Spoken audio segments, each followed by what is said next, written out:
My first Tell question me. is like, what inspired you to become a director or writer? Why you were interested in writing and directing?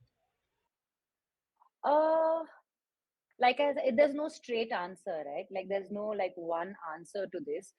But I have to say the biggest thing is just making up stories. Just being interested in talking, in getting to know people. That's how it began, really. Because especially when I hear a lot of filmmakers or screenwriters or even writers for that matter, when they talk about the books that they read as growing up, or the movies that they watched growing up, or the kind of cinema that inspires them, uh, unfortunately I don't have such intelligent answers. I just, because I was when I was a kid, I basically grew up in this place called Nagpur, which is a small city, small, well, like small-ish city in Maharashtra, to doctor parents. Had nothing to do with art or any of that sort for miles in my this thing. I mean, like I had an uncle who sort of dabbled into photography a little bit. That's it, really. So nothing to do really with arts or those kinds of things. But so I had a very limited exposure to film and cinema and television, because my mom and dad were pretty particular about the amount of time I'm allowed to watch TV. Because it wasn't like a, you know not because they were strict or anything. It's just that, like, in the routine, television is just that much time. That's it. Like, it can't take so much time. And obviously there were no streaming and all of these kinds of things, right? So it wasn't like a binge culture hadn't happened, obviously. you know and I grew up in the 90s, so definitely not. And movies were all the Hindi movies that came into the theaters. Yeah, it wasn't like what world cinema, nothing. I had like no, also like no interest, because we were just busy playing. Honestly, the like I did not. I used to run, like I didn't love TV either. Like I just wanted to go and play. It wasn't like I wanted to sit and watch something and me interested. Nothing of that sort. I wanted to go play, chill with my friends, play into like the seven gullies of the entire mohalla. So it was like that kind of a thing. So which is I like with films, with kind of writing. I think it started from that.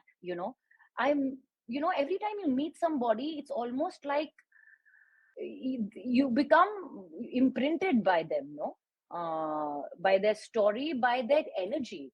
I didn't know how to say it back then, because I guess I hadn't developed that vocabulary back then to understand what this means. Why am I connecting, or why I'm not connecting, or how do I process this? If somebody says something bad to me, why does it affect me so much?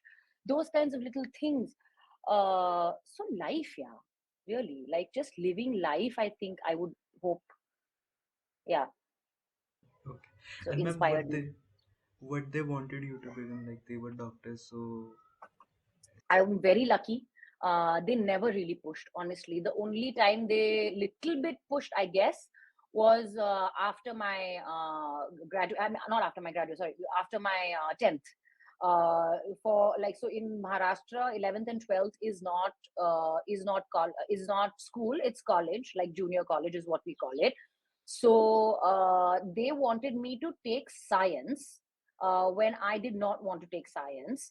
I was much happier doing art already, because I knew that this is definitely not for me.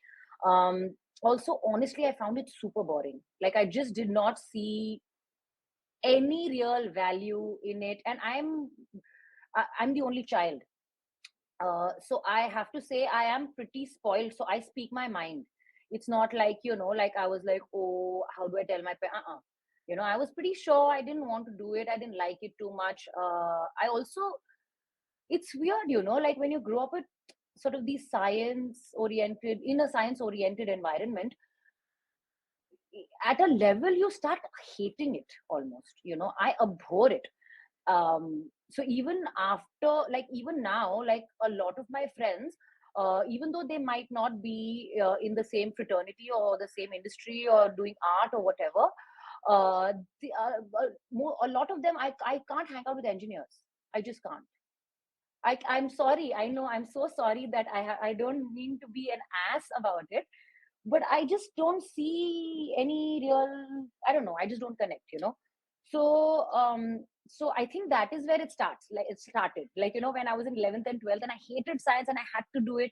My grades weren't good because I hated it. So I was just like, listen. So by the time 12th came, I was like, listen, just get इतना grade कि आपको arts में admission मिल जाए. I don't have to, I didn't even, and that time, most of the people around me were preparing for the engineering or medical entrance examinations, right?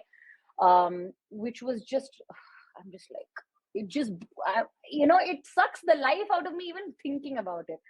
So anyways, I was like, listen, I don't have to get into all of these things anyway. And my parents obviously knew that I definitely only wanted to do art. I think the only obvious reason was that, okay, listen, take science for a couple of years, study it, see what you feel, and then you can like make your choice. Because because obviously when you take science, you can do multiple things, which again is ridiculous according to me in our education system. That makes no sense. But so that's the reason they wanted to take me. They wanted to put me in science. But then I studied art. I did BA in literature, in English literature, and I moved out of Nagpur to Pune, to Ferguson College. That's where I studied my, yeah. And ma'am, during your graduation, you found interest in films, or like was it earlier? Yeah, I started discovering them for sure. Like, also when you're away from home, you have a lot of alone time somehow, you know, to kill, because of course you have to cook for yourself and do all of those things, but you can sit with yourself finally, and like understand who you are and what you're about and all of those kinds of things. Having said that, my but books were more of my companion than movies. Again, still, I had like, obviously why I took literature. I always found like reading much more invigorating. Not that I was reading a lot. It wasn't like, okay, I could devour a book a week. No, I wasn't doing that at all. But I definitely found much more solace and much more engagement in reading than movies. But of course, they were very much a part of it. That's when I actually discovered, obviously, your European cinema. I used to go to Alliance Française, when they had screenings. Um, so that's when I discovered international cinema. Of course, I was pretty aware of art, like, Satyajit Ray and Gartak and those kinds of people. I already sort of knew, because, in college, sort of, I had friends who had seen it, or I had friends who were interested in it. But I'm talking about internationally. That's where I sort of discovered a lot of some French and, classic European cinema. Okay, ma'am, I can see that the books behind me. So, Yeah, yeah, yeah. This is exactly why I placed it here also. okay. And ma'am, then Because, you went. yeah, Please, you were saying sorry? something. You were saying something. No, no, I just said this is why I placed it here, because it's just like makes me look smart. So I guess smarter than I am. I'm not that Uh, smart. okay. And ma'am, then you also went to film school. I no, so I studied documentary journalism. I did not really go to film school. So basically, I did my literature and then I did a diploma in journalism. That is where my like, sort of idea was. Like, I wanted to continue as a journalist. That is what I thought when I was when I was graduating. And I obviously wanted to write like not movies. Wanted to write novels and books.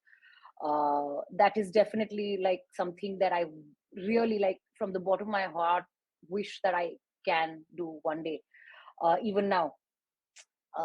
So journalism seemed to be a little bit more sort of midway, where I could sort of start earning a little bit also, to understand, to go out there and earn also was important, because uh, to understand what, like, what earning is also, like, and not just like sit and say I'm going to write and like wait to be published and meet publishers, those kinds of, that kind of an environment. So I said, okay, let me just try and study a little bit of journalism. So I did. I then moved to Bombay to study journalism in KC College. And I was working, and I did a couple of internships here and there. I worked in Times of India in Nagpur. I worked in Indian Express in Pune. I did an internship with Z News in Bombay. So I did all of those like internships. I had like a year and a half after my graduation where I was doing all of these things. And then I realized I want to do documentary. Again, you see, the thing is, maybe I already knew that I definitely wanted to do something in film, but I just didn't want to say it out loud to myself. Maybe that I was just like, dude, like, do you really want to, like, do you really think, do you really see any genuine scope of improvement on things that have already been done? I mean, look at the masters, look at the kind of movies that have already been made. Why are you, like, who are you, like, what do you have to say, and why would people want to listen to you? So that was also stopping me, like, now definitely retrospectively looking at it. So I was like skirting around, seeing like, maybe I'll do, like, journalism, writing, then documentary, then. So it was all like, I knew that it was leading there, but I didn't want to say it out loud at that time. I think I didn't want to accept it either. And ma'am, then how did you find your first job in films, the film industry? Right. So I, like I said, I studied documentary journalism at this university called University of Arts London, at London College of Communication.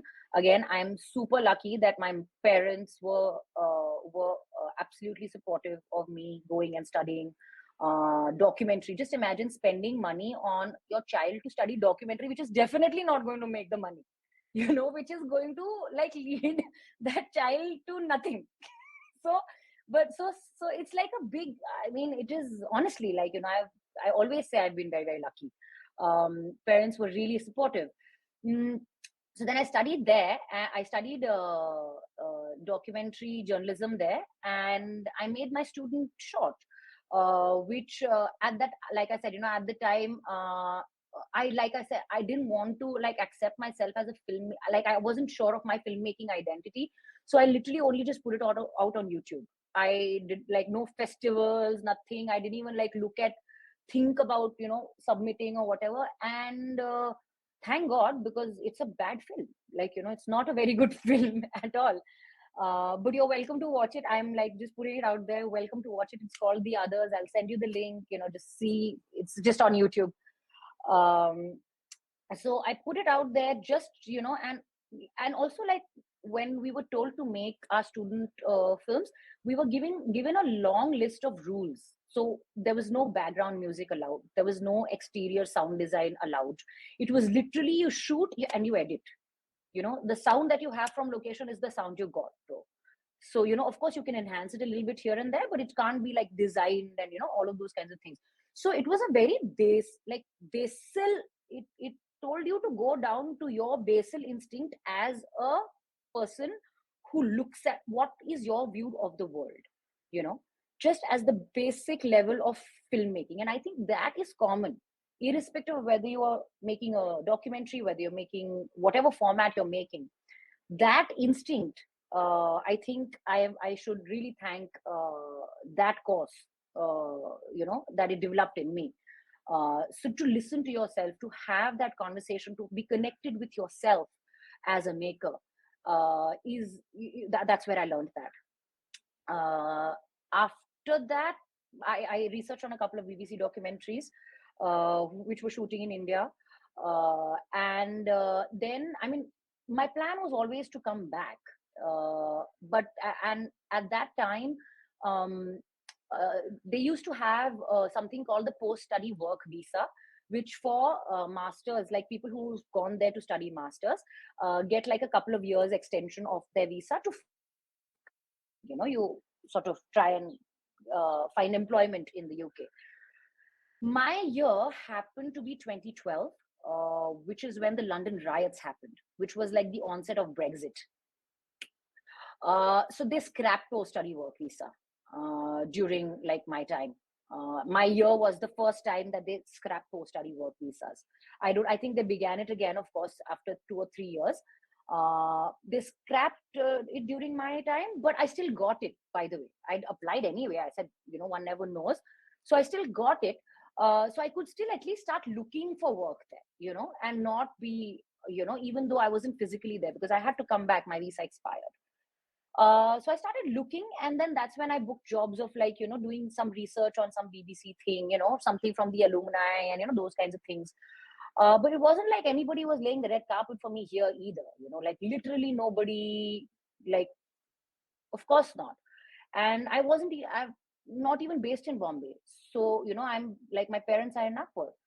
So I had to make a decision of moving without really having a job. Uh, so again, I again booked like a random internship at a magazine in Bombay. You're not internship, like, well, like a start level journalism job, just to sort of get me started. Like, not because I wanted to do that for forever. And so that's how I moved to. I was trying to move to Bombay.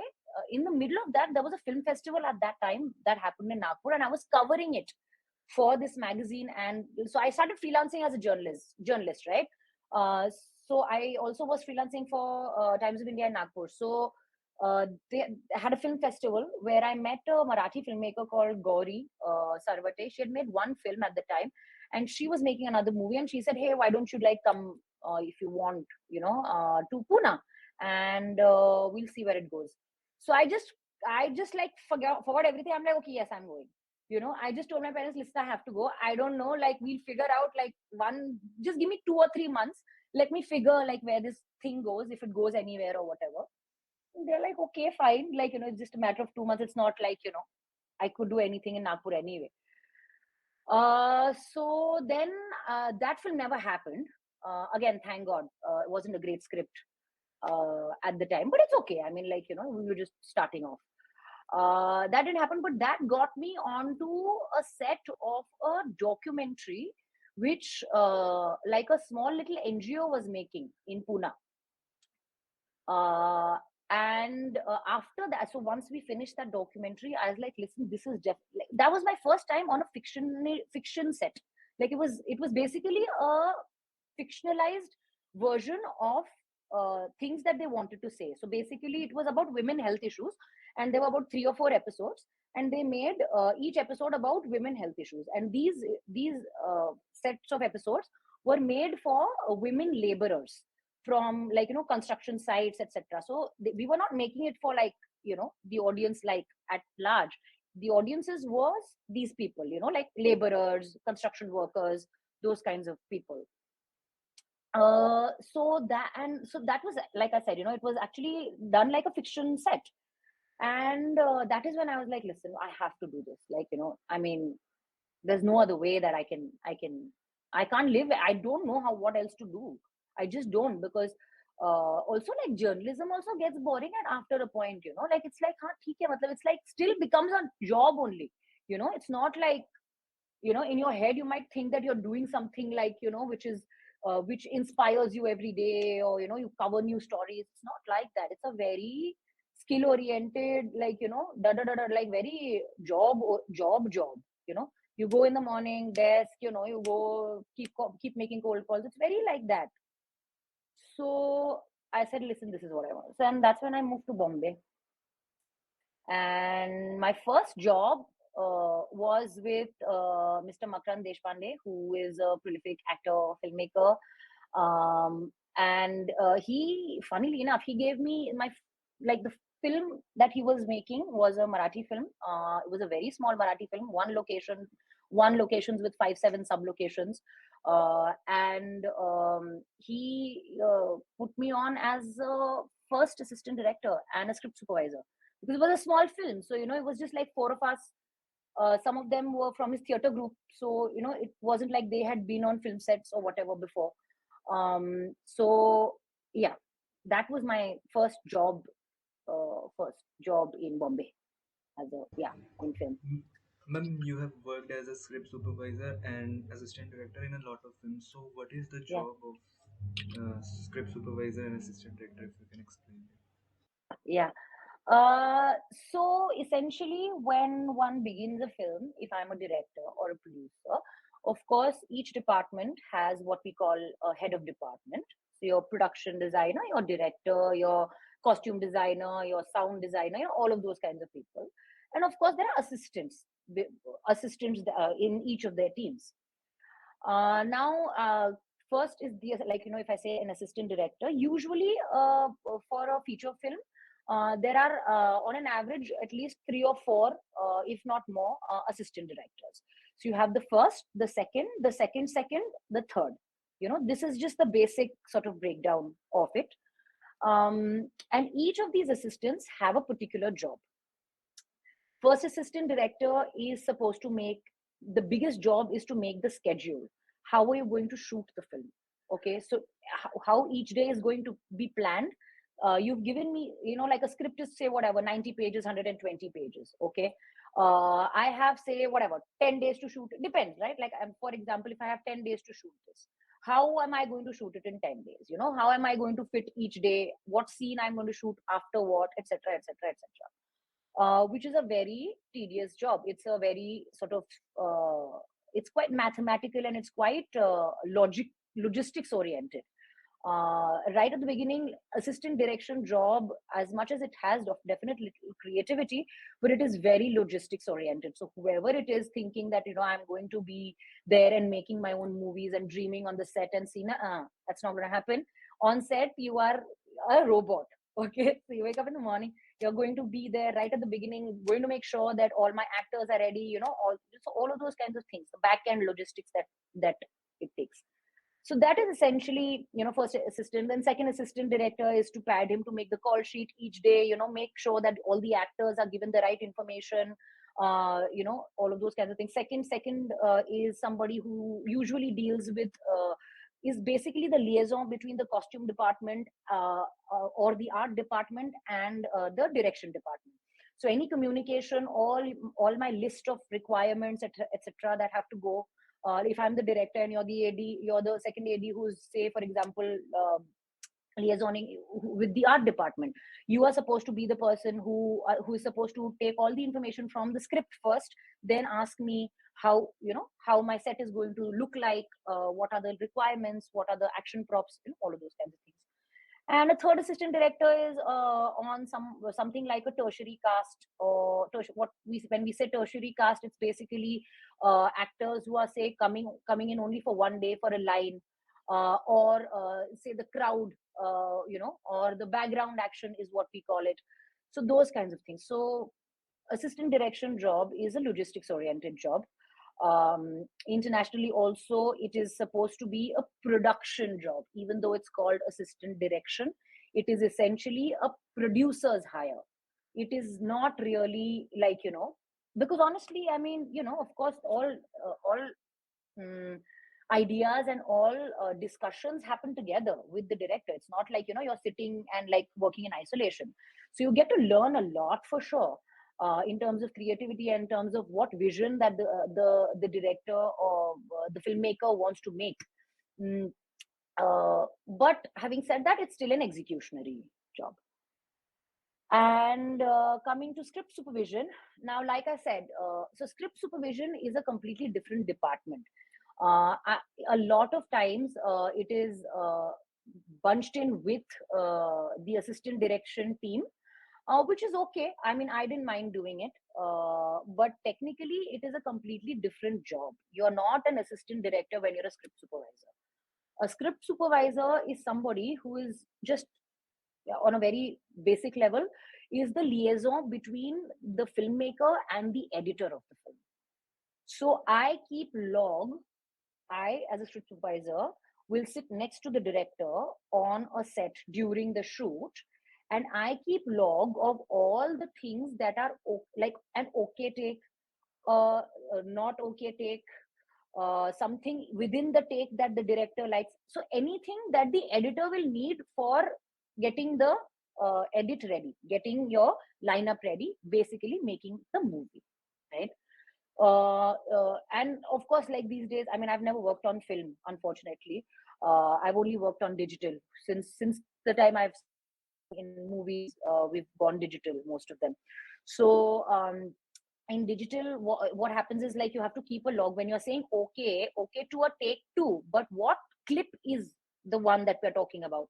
So they say, like, say for example, if you're shooting scene 8, shot 2, take 2, for example, uh, shot 2's take 2 is okay, which is logged onto this clip number, clip 2, clip 7, clip 8, whatever it is, so clip and card number. And also, very then there are little minute things that then start discovering, and having fun with, like, that this particular take was this particular seconds longer than this particular take. So you have to sort of try and mention that also, because obviously overall, because when you're micro, you're not looking at, like, you sometimes fail to look at the entirety of it, but you do realize that you have to stick to a duration. So you can't have, like, these long takes going on and on and on. So you need to understand where the cut point is happening. How do you match cut from one shot to the other? What the transition from one scene to the other is. So that I find a lot. Like, I really loved that job, being a script supervisor, for sure. And ma'am, if somebody wants to become a assistant director or like say script supervisor, they have to go to film school, or they if they haven't gone to film school, like it's fine. Of course, it's fine. I mean, I do not believe even for 1 second that film school has anything to do with your capability or your talent. I will say one thing though. The only real reason, if you really go to film school, um, completely beyond what they teach you in books, or in teach you in terms of the kind of movies that you should watch, or all of those kinds of things, what I hope people learn is to discover themselves. you know that is what is so much more important, and will take you so much further in life anyway. Even if you don't go to a film school, we have enough and more examples of people who've gone to film school, but haven't really made anything worthwhile, or haven't made anything. So please, like, going to film school, the reason is you should know why you're going to a film school. Are you going there to discover what you are, or are you going there to just watch movies, make friends, and be in that environment? If you are, then what is it giving you that is not that you don't have in life right now, that you have? Because these days, even like especially these days, the access to the kind of movies and the kind of books is mad. You don't have to go. You do not have to. Nobody can come and tell you that, oh, here is the book that you're never going to find anywhere in the world. You can find all the books anywhere, and you can find all the kind of movies that you want to watch. You can read about them. There's Wikipedia. I mean, dude, like, there's lots of things that you can already do, with the kind of resources that you already have. So I'm just saying, to each his own, always. There's no definite rule. And if there's anybody who says yes you should or yes you shouldn't, just do not listen to them. You do you. And ma'am, what are the working hours? Because it's a really touchy subject. I know. Working hours, Yes. I don't want to say. It's embarrassing. But it's not cool. It's not great. It shouldn't be that way. um, all you can do really is, see, listen, we're talking about a system here, right? The entire, within any industry, it's not just this. In any industry, it's a system that we're talking about, which is mostly based on the worker class. Okay, and this is the kind of world we are living in. It's not like it comes from the politics of the entire world. It's not like an isolated thing that is happening in vacuum, right? So um, the fact that we only get like 5 hours of sleep on a great day between 2 days of shoot is supposed to be normal, but it is ridiculous. It shouldn't be like that. And more and more, within the whatever little bit I've worked, I have realized that there has been much more realization now, and there's definitely people, not everybody, quite minuscule amount of, like a minuscule percentage of people who are trying not to do it, who are trying to be much more planned, who are trying to say, no, I'm not going to have my crew be here till 10 o'clock at night and come here at 4 o'clock in the morning. I'm not going to do that. Okay. I am going to plan my day so well, or so much so that I am going to shoot this hour to this hour. So your basic shifts are like essentially 12 hours, right? So 12 hours is what your shift is anyway, is what is given, which technically is supposed to be 8 hours. 8 hours is supposed to be your shift. 12 hours is considering your travel time. Okay, so wherever you are, like even if on an outdoor or whatever, when you have like, your room to your set the travel time. But yeah, we say no, 12 hours is what the shift is. Okay, fine, we're okay with 12 hours, but then it has to be 12 hours, which rarely happens. It's usually 14 hours, 15 hours, 16 hours. And I've been very, very, again, honestly, dude, like the amount of times I'm going to say I'm lucky is not funny, because I really do feel that I have been blessed, because especially on Trial by Fire, with Prashant, who's the showrunner and the creator of the show, Randeep, who's another director on the show. Like all of us were pretty sure of not wanting to do that. We are like, listen, and if you do have to do that, it's a genuine group effort where you are like not expecting people to work for you, but work with you. It is a work with thing. It's not a work for. It is a team effort. It's collaborative. So that way, if you have that kind of feeling on set, no, you don't feel like, oh my god, like another 14 hours, another 14 hours a day or whatever. But of course, do it within reason. Don't do it like as a habit. So yeah, as you asked me, like the working hours, they are not great. We definitely need to be much more sensitive to the kind of working environment that we have. 100% it's improving, and like especially with the new crop of makers, hopefully we change that as much as we can. Okay. And ma'am, let's talk about Trial by Fire now. Like how because you are a writer and director as well. So what was your experience while working there, ma'am? If you can tell the whole process from writing, shooting, everything. Oh God, it was a very long drawn one. I came on board in February of 2020. And uh, Obviously Prashant and Kevin were already sort of creating it together. I was brought on board as an associate showrunner, associate slash second unit director kind of a thing. And I'd already worked with Prashant on a previous series called Tryst with Destiny. It's on Sony Live, so please watch it if whenever you get a chance. So I'd already done some dialogue work on that, and additional dialogues for Tryst with Destiny. On this, it was pretty much associate director level and trying to get a team together, whether it's getting the right production people. I mean, like, well, we already had a fantastic producer, Endemol, who are solid people. I mean, like, they're solid in terms of production support. So they had their team. So I'd say on a creative side, I was like the first hire on the creative side of things.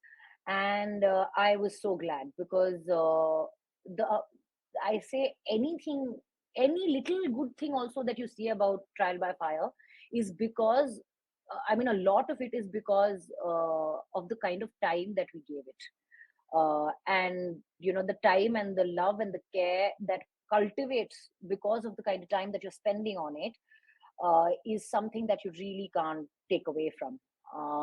So like I said, February 2020, I came on board uh, as an associate. Then we started putting the team together. Prashant and Kevin were parallelly writing the episodes. We obviously needed a dedicated a dedicated how do I say, first assistant director. So we started looking at ads, those kinds of things.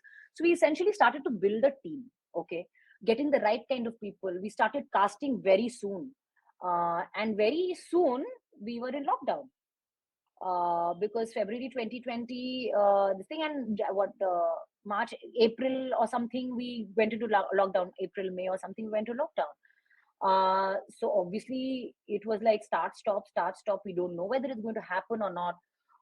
So we were just talking to these people. Okay, nobody was like final because we didn't have the dates to hire anybody yet. Um, but what we did do is we also brought in Sanjeev Maurya, who's our casting director, pretty early on again, where we were only on, I think, the initial few drafts of the screenplays. We brought on our casting director and we began casting. We began casting on Zoom, which was a like a, in fact, like retrospectively, I loved it. I genuinely loved doing it on Zoom or online because, especially when you do it physically, it's so weird and intimidating, right? Because you're in the same.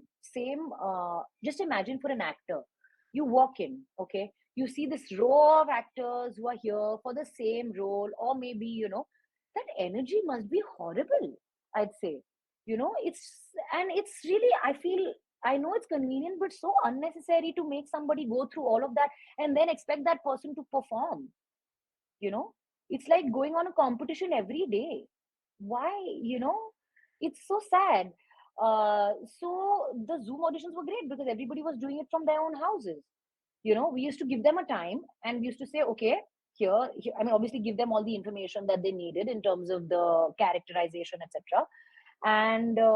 And we used to set a time and we used to put Zoom meetings every day, you know so which I found very great. So anyway, so we started casting.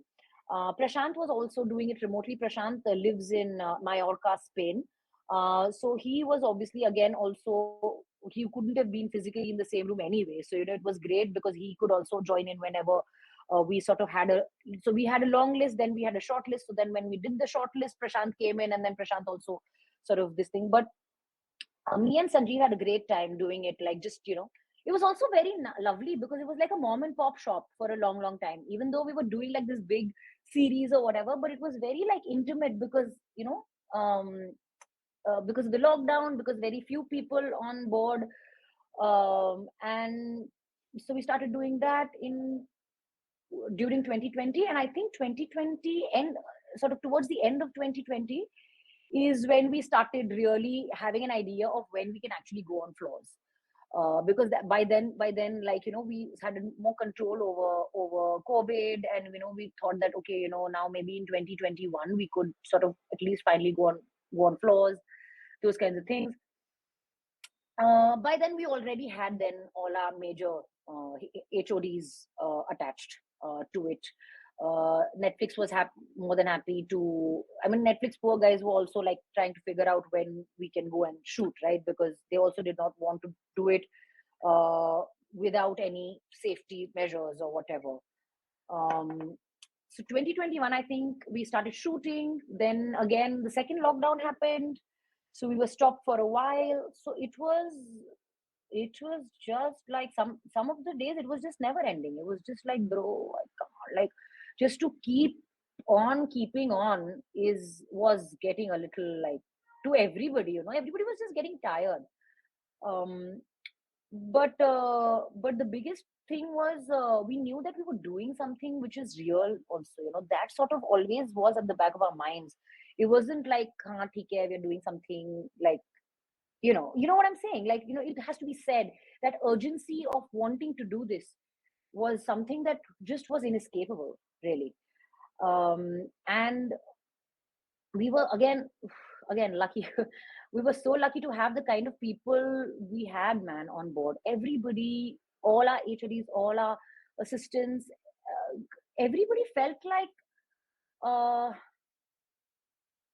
such a lovely bunch of sensitive humans, just humanness of it. And I guess the COVID also helped because that really brought people within themselves. So, I wouldn't say that all of us are great people. We might be horrible people sometimes, but maybe that sort of environment also helped because we knew that people. It's weird that the parallels were also happening because within Trial by Fire, within the story of the Krishnamurtis and Avud, with them losing their loved ones People were genuinely losing their loved ones during COVID. So, all of that emotional synchronicity was happening around you. And so we couldn't give up. Like, it was like, it was just like, no, you have to, we got to do it, man. And we got to do it well. Like, that was important also. So, it was a very long journey. And 2020, so we were in 2021, I think 2021 November or something, or 2022. Yeah, 2020, I can't remember also now. 21 November or 22 sometime, I don't know. We ended shoot, and then we obviously began post production. But the in a way, what was a blessing with the start stop was that we had some time in the middle where we were remotely editing. Our beautiful, fantastic editor, Xavier Box, and Danielle Hajnal. Xavier is based in Berlin, so he used to be based in Berlin. I don't know where he is right now, but he used to be in Berlin. So he was again remotely editing. So we had a lot of in a great way, because of start stop, we had a lot of head start on the editing process. Because otherwise it usually happens is like, you've shot everything and now you start editing. Even though you've started lining up, you start really editing after. But that did not happen. We were pretty like sort of ahead in terms of our edits. So we had our edit logs pretty smoothly. uh, you know Even though there were obviously like back and forth with Netflix and the kind of things that that they wanted within whatever we were trying to say. But that's just how it is. So except of that, the post production was pretty like tight. Again, I was the only person creatively, except obviously Prashant, to be on post. So which was again was so much fun. Of course, we had fantastic post production supervisors, Tinu Vyas and Arfat Sheikh. Shout out because they're really good. We did definitely have post production support there, but in terms of creatively, um, it was great for me to be there. It was great learning, great contribution. It's been one of the most satisfying collaborations of my life, Trial by Fire. Yeah, it's a long one, but it was totally worth it. Ma'am, it's one of the most loved shows. Like I've spoken to so many people, like they all love the show, ma'am. So Okay, how good. does it Thank feel? you. First of all, how does it feel, ma'am? I I don't know, man. Like, I don't take myself so seriously. It's ridiculous if you think that you have done it. It's not. Something is happening through you. Honestly, if you're doing it well, you're not doing it yourself. You know what I'm saying? I know it sounds a little philosophical in a weird way, but there's so many things that have to go right for that one moment to happen on camera. So if you think that you've created it, you're a fool. You know. And it's done now. Okay, good. Now moving on to the next. So it's like that. It's very like so much attachment. If you keep happening, then you'll go mad. You can't. Look at all the artists, look at all the greats, look at all the beautiful people who have done fantastic work in terms of even like writers and all of that. Like, if you have to remain sane as an artist, you have to stop taking yourself so seriously, I feel. Yeah. Mm. And ma'am, currently, are you doing any projects, future projects? I'm looking for employment. Please shout out. Please, I'm looking for people to make my film. So please, through you, if I can reach people. No, No, I but I've wanted been to ask, writing. I like, mean, I wanted to ask if somebody wants to assist you, how they can approach you. just text me, man. Like, text me. I am on social media. It's like, but honestly, right? I have to say that, of course, Trial by Fire has helped immensely, not just to my career, but to also. Uh, I know now it's sounding. mm Self-important, which I said we shouldn't be, but it has helped me in a way where it has really grown me as a person. And it like I said, because COVID also happened within it. I also had COVID twice. So I got COVID twice. Like, a lot has happened between the those 2-3 years. Um, so it's grown me a lot as a person. So I really want to hope and pray that I don't let it all go to waste. you know I don't want to just now take up something, like, for the heck of it, or something that, now I have, because, oh, up dukaan chal rahi hai, so now let's go, like, pick up your work, pick up work, go direct more, direct more, direct more. Um, and also, I I might this might change in the next, I don't know, 2 days or 2 years. I don't know, because one always keeps changing. But at this moment, I want to be a filmmaker and not a director for hire. I want to write and make my things the way I want to make them. Hopefully, I find the right tribe to come along and do this together. Um, and I think that takes time, man. That takes time. If And it's okay. I mean, do I wish that it was easier and it was quicker? Yes, of course, of course. I'm not like super happy sitting here and hoping and doing meetings and like hoping that they get what I'm trying to say, or hoping that they really understand my script, or hoping that they like my script. It's not a great, like, lovely all bed of roses, not at all. But how else to do? I mean, this is what you do. You can't do anything else. You don't have anything else to do. I mean, honestly, this and I wouldn't have it any other way. What else? I mean, I'm not going to get up and go and direct for the heck of it. That makes no sense to me. And ma'am, So, if you yeah. could like tell your favorite films or series or filmmakers like that have inspired you. I hate these kinds of questions. Hate because it's always like, oh my god, now I have to think about my entire life and what I've liked in my entire life. That's just too much. But I mean, see, listen, like I said, I grew up on like a healthy dose of Hindi cinema, because there was nothing else that I had access to at the time, in terms of, like, when I was growing up. So when I was growing up, it was a lot of like beautiful Mani Ratnam films. He was at his peak at the time. Oof, like, and the beautifully told rawness that Mani sir gets. I mean, it's legendary, right? Mani sir, then obviously Ram Gopal Varma, Rangila happened. My God, I was like, this is it, like, because look at what they were doing, man. Like, look at what, like, such fantastic, uh, true story, like truthfulness that they found within the stories, and still made it look like, under the garb of anything, everything colorful that we like in this country. Um, so these two, especially, I really loved. Then I also loved Nagesh Kukunur when he came in, with Hyderabad Blues and Door and his some of his earlier work. Then, like, I'm a Maharashtrian, so in my Maharashtrian household, I was sort of exposed a little bit to Sai Paranjpe's work, Mahesh Elkunchar's work. Those kinds of things, of course, stay with you. Um, what else?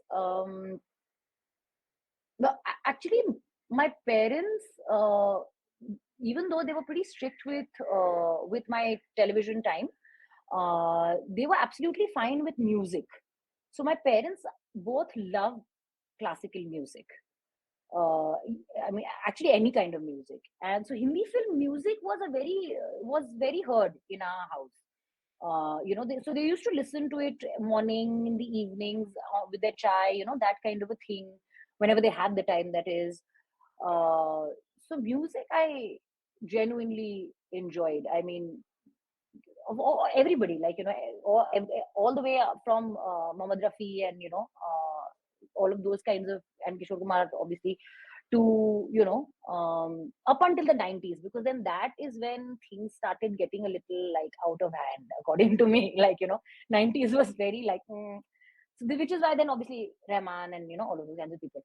So within Indian context, this for sure, all of these kinds of people, who might, like, they're not really cohesive, but like they were very much a part of the world that I was observing. So that, and then of course when I started discovering European cinema, then obviously, like, then there are the masters.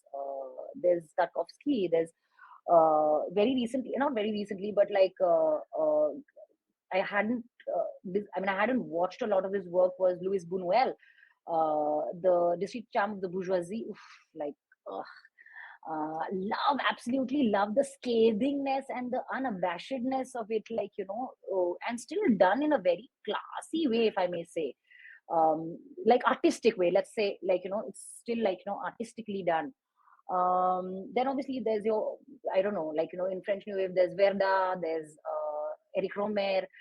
Uh, so it's very varied. Like, I won't say like, there was only like this one thing. Then like my all-time favorites, which is like had the most amount of impression on me, and I don't think which will ever leave me, is Antonioni, Michelangelo Antonioni, the beautiful Italian filmmaker who I think is very severely underrated, by the way, I feel. I don't know, maybe in the contemporary, I mean, of course, not in the European, I guess, in the circle, or but in my generation, I'd say, he's quite underrated. A lot of people wouldn't like take his name.